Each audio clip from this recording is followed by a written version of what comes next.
מאוחדים, עם ישראל חי, בעליות וירידות גם בשעות הכי קשות.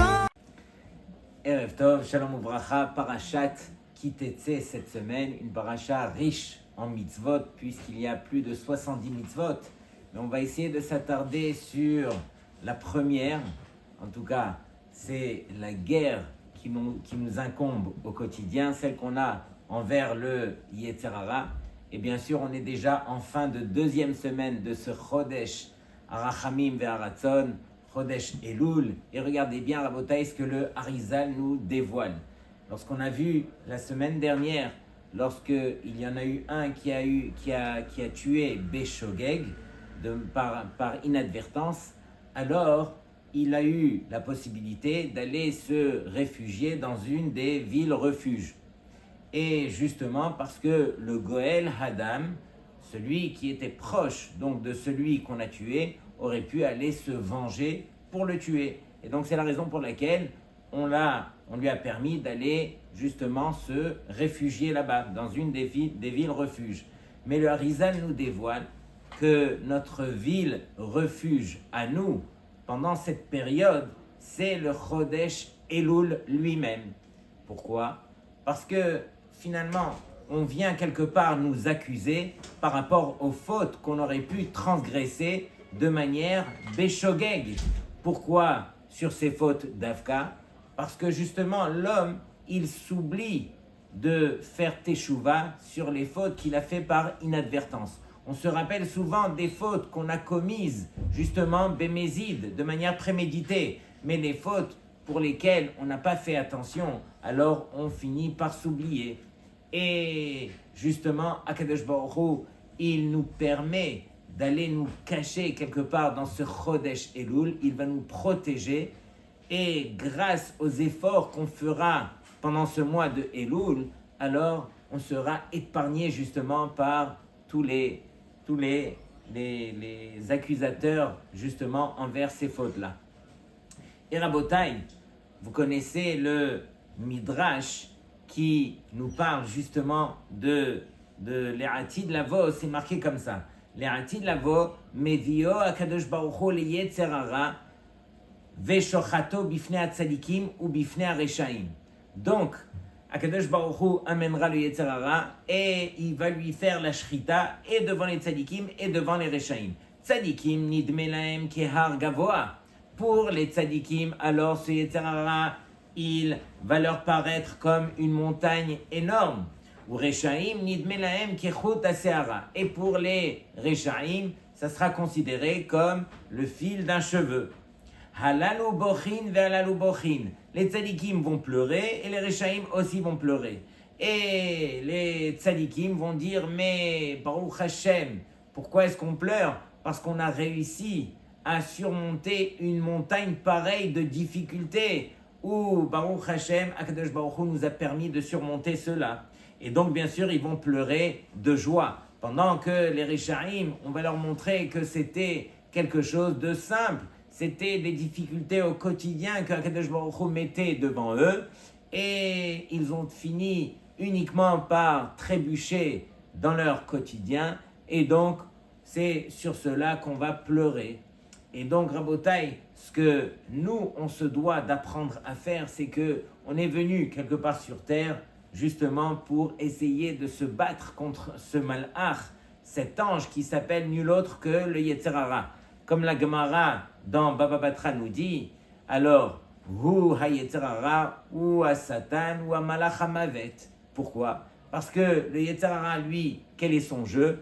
Il vient et il essaye de nous mettre la peau de banane, il essaye de nous faire trébucher. Il va nous appâter par mille et une façons.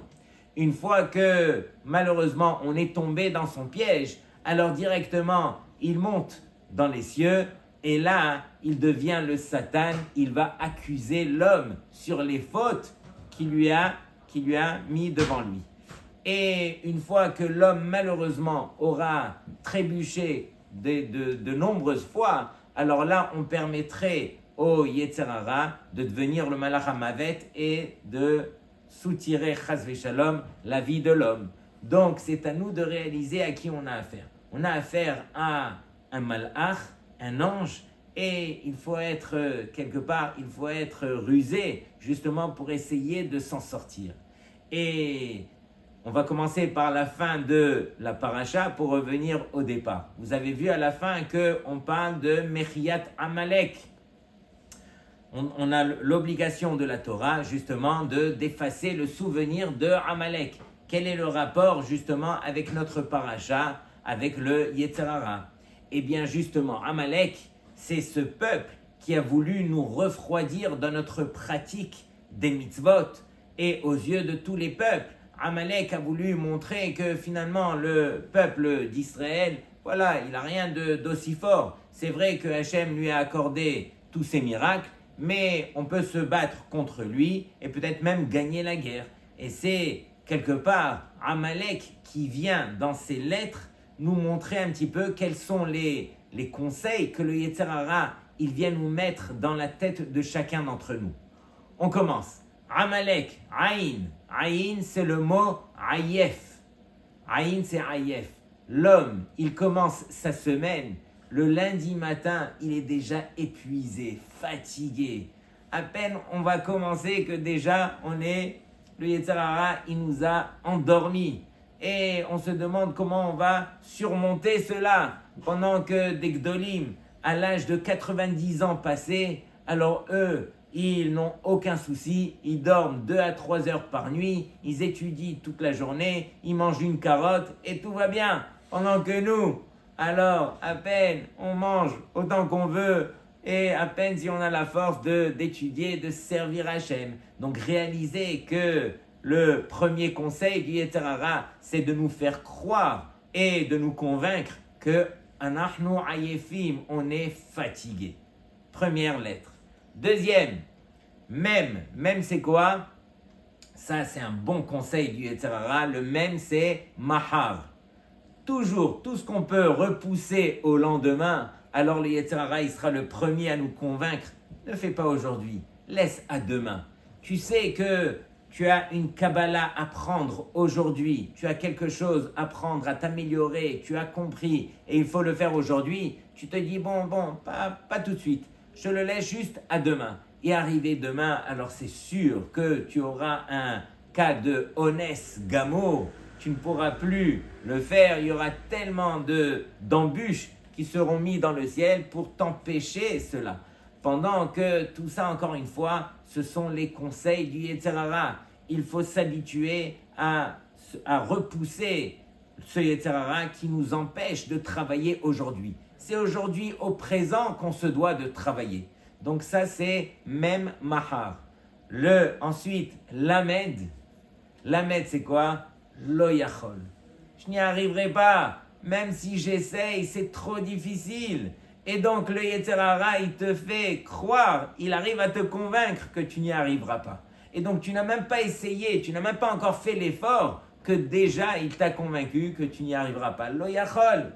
Et donc, chas v'shalom de s'imaginer une chose pareille. On a Akadosh Baruch Hu qui est avec nous et Hachem combien il attend à ce qu'on fasse un petit effort et donc il sera là avec nous. On termine par le Kouf. Le Kouf, c'est environ la même idée. Kouf vient nous dire caché-li. C'est difficile pour moi. J'ai essayé de nombreuses fois et combien de fois j'ai continué à trébucher. C'était très très difficile. Pendant que, encore une fois, ce n'est qu'un mirage. Qui sait, qui peut s'imaginer que Hachem va mettre devant lui uniquement des choses qui sont insurmontables. Si ce n'est que c'est le Yetzer, encore une fois, qui nous rappelle alors. Donc Rabotai, regardez bien, 4 lettres, 4 conseils que le Yetzer Hara, il nous met devant nous au quotidien, à chaque instant. Combien on se doit de repousser ce Amalek qui est venu nous refroidir, de même ce Yetzer Hara qui tous les jours vient nous refroidir. Et Rabotai, je commencerai par les paroles du Tour. Le Tour nous ramène dans Siman Tav Kuf Pe Aleph, il nous ramène les paroles du Pirkei de Rabbi Eliezer, qui est un des Midrashim les plus anciens. Et le Tour nous dit comme ça, Berosh Chodesh Elul, Amar HaKadosh Baruch Hu le Moshe. À Rosh Chodesh, Hachem s'est adressé à Moshe en lui disant, Ale elai hahara, monte vers moi à la montagne, le Har Sinaï, she'az ala lekabel luchot acharonot, que là-bas, alors Moshe, il a pu récupérer les deuxièmes luchot, ve'viru shofar bamachane, et ils ont fait passer donc le shofar dans le camp. Moshe ala lahar, donc Moshe est monté chez Loït ou od achar avodazara, pour ne pas qu'ils viennent à se tromper encore une fois à faire la avodazara. Ve'akadosh baruch hu nit'ala beoto shofar, et Akadosh baruch hu, quelque part, c'est bien sûr une vision qu'il a été élevé grâce à ce shofar que les béné Israël sonnaient. Et pour bien comprendre, c'est que pendant les 40 jours où Moshe Rabbeinu il est remonté pour récupérer les deuxièmes louchot, alors pendant ces 40 jours, les béné Israël sonnaient du shofar tous les jours. Et pourquoi? Pour rappeler à l'ordre aux béné Israël que la première fois, rappelez-vous, vous aviez fauté, vous avez fait la faute du veau d'or. Là, il est hors de question qu'on retombe, et donc ils ont pris eux-mêmes sur eux-mêmes de sonner le shofar tous les jours. Hachem ne leur avait pas ordonné de sonner le shofar. Et sur cela, Akadosh Baruch Hu, il dit Ala Elohim bitroa Hachem bekol shofar. Le premier, c'est Ala Elohim. Elohim, c'est le nom d'Hachem qui représente le din. Et Akadosh Baruch Hu, grâce quelque part à ce shofar que les béné Israël ont pris sur eux de sonner, où ils n'étaient pas obligés de le faire, alors c'est marqué à la fin Ala Elohim 3, Hachem bekol shofar. Hachem Yud-Ke Vav-Ke, c'est Midat Arachamim. Qu'est-ce qui a permis à Hachem de passer de Midat Adin à Midat Arachamim? C'est justement cet effort que les béné Israël ont pris sur eux de faire, où ils n'étaient pas obligés de faire. Et on raconte à chaque fois qu'un homme, il prend sur lui quelque chose qu'il n'a pas été obligé de faire, Hachem déverse sur lui, bien sûr, une bracha spéciale. On raconte un des juifs religieux qui s'appelle Friedman, c'est un Cohen, il habite à Toronto, il est immensément riche, mais beaucoup plus que cela, Rav Chaim Kanievski, il a dit sur lui qu'il est Mechayev toute la génération, il rend obligé toute la génération de devenir un Talmid Racham. Pourquoi? Parce que lui, avec tout son argent, il a écrit des livres sur tout le chasse, il connaît tout le chasse, et il a écrit des commentaires sur toutes les Gmarot du chasse. Et donc, quelque part, même si on a beaucoup d'argent, on reste juif pleinement et on se doit de rester Talmid Racham. Un jour, il se trouve à l'aéroport et c'était l'heure de Mincha. Ils allaient bientôt monter dans l'avion et il fait un effort pour trouver le minyan. Et en fin de compte, ils ont trouvé le minyan, ils ont fait Mincha, ils sont vite montés dans l'avion. Parmi les gens qui ont complété le minyan, il y avait un Rosh Yeshiva avec une belle barbe, Adrat Panim, et donc ce Friedman, il se rapproche de lui et lui dit, Kvod Harav, qui êtes-vous? Et donc c'était un Rosh Yeshiva et tout ça, il lui dit, voilà, moi je suis Friedman et tout ça, et entre autres, j'ai écrit des Sfarim et tout, ils ont gardé un bon kécher, ils ont échangé les numéros de téléphone, et voilà comment ça s'est passé. Quelque temps après, alors Friedman reçoit un coup de fil, justement de ce Rosh Yeshiva. Et il lui dit, regarde, je suis de passage à New York et j'ai entendu que toi aussi tu étais là-bas, j'aimerais te rencontrer. Et donc Friedman, il lui dit, est-ce que je peux vous aider? Vous avez besoin de dons pour votre yeshiva? Il lui dit, oui, j'ai besoin de dons, mais cette fois-ci, j'aimerais te parler d'un autre don que j'aurais besoin.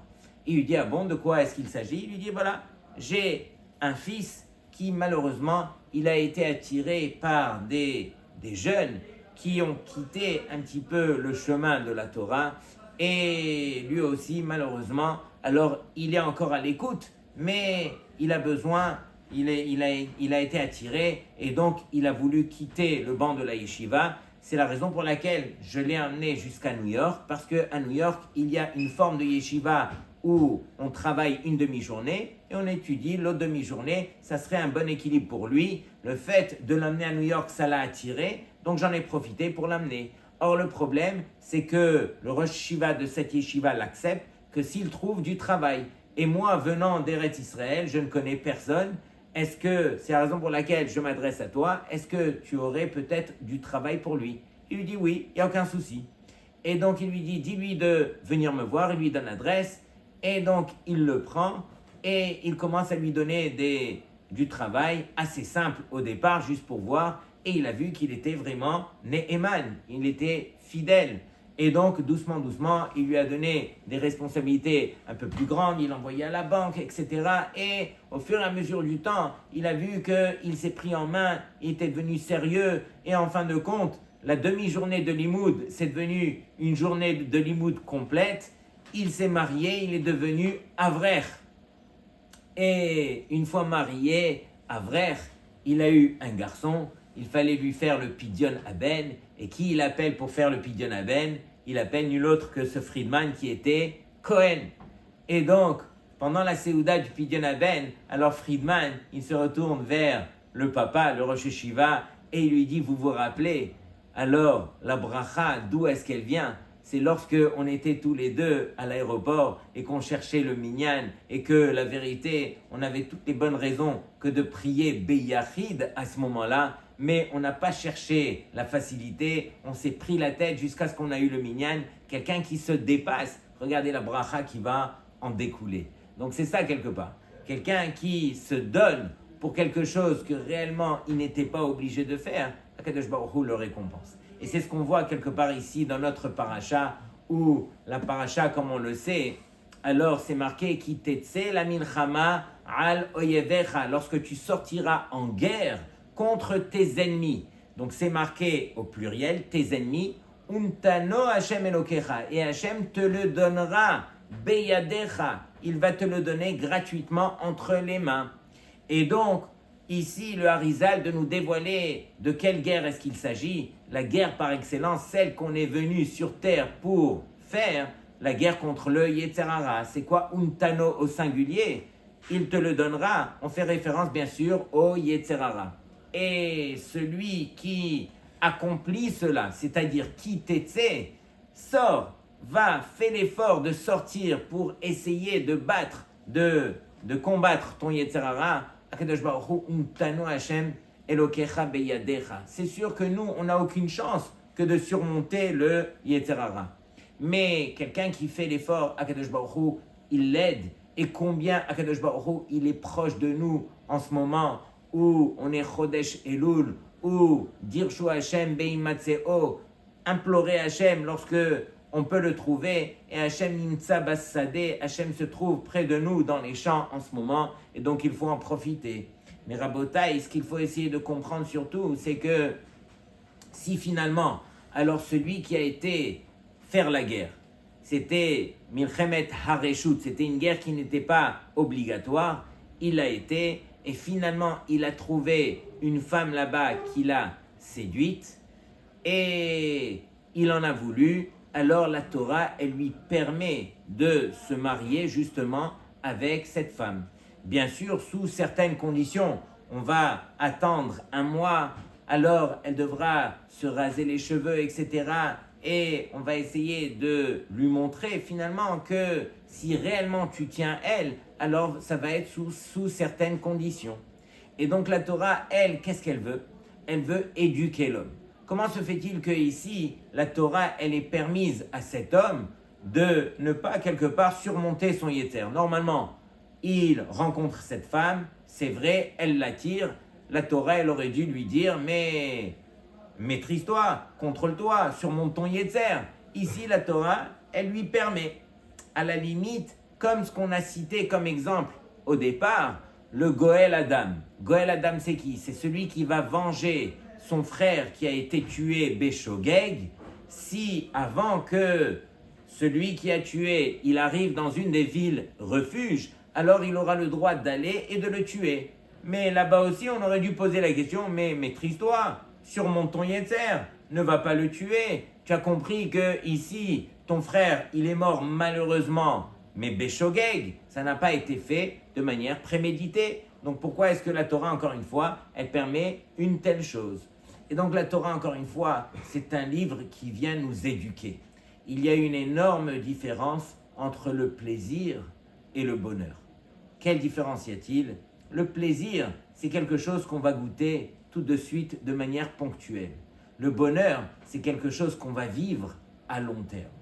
Et donc la Torah, elle, tout ce qu'elle veut, c'est de faire comprendre à l'homme que le but, c'est le bonheur. Le but, c'est pas uniquement d'être attiré par la chose qui nous attire au jour d'aujourd'hui. C'est vrai que à l'intérieur de nous, il y a le feu qui brûle pour justement goûter à cette chose qui nous attire. Mais la Torah, elle te dit, attends, patiente ne serait-ce que jusqu'à demain pour goûter à cette chose-là, et tu verras combien déjà, alors ça sera beaucoup plus facile pour toi de te séparer de cette chose-là parce que tu auras pris du recul et tu auras compris que à long terme, c'est moi qui vais perdre. Arrête, la Gemara dit que tout celui qui finit par se marier avec cette Eshet Yefat Toar, avec cette femme, cette captive qu'il a trouvée en guerre, c'est sûr qu'il finira par la détester. Donc, il la prendra en tant que femme, mais il finira par la détester parce que justement, au départ, il a été attiré par elle de la mauvaise façon. C'était pas les Shem Shamaim. Il a été attiré uniquement par son Yetzer Hara. Celui qui vient uniquement pour combler son Yetzer Hara, en fin de compte, ça va se retourner contre lui. Le but, c'est justement de repousser, d'essayer de trouver la solution par rapport au Yetzer et de comprendre que le but, encore une fois, à atteindre, c'est le bonheur. Le bonheur, c'est ce qui va rester avec nous alors pendant longtemps. Et le bonheur, ça se construit. Dommage de repousser le bonheur pour aller chercher le plaisir. Mais malheureusement, tous les hommes sont les mêmes. On court après les plaisirs de ce monde-ci, pendant que la Torah, elle te dit non, arrête de courir. Essaye plutôt de réfléchir et de réaliser que doucement, tout ce que tu vas obtenir par tes efforts, ça va devenir quelque chose qui va s'appeler le bonheur et qui va t'accompagner jusqu'à 120 ans. Donc c'est ça le but de Rabotai. Le but est de faire la guerre contre le Yetzer. Le but est de rester intelligent et de rester la tête sur les épaules et de fuir les plaisirs pour atteindre le bonheur. Shabbat Shalom לכולכם. הקדוש ברוך הוא שומר עלינו, אז מי יכול עלינו?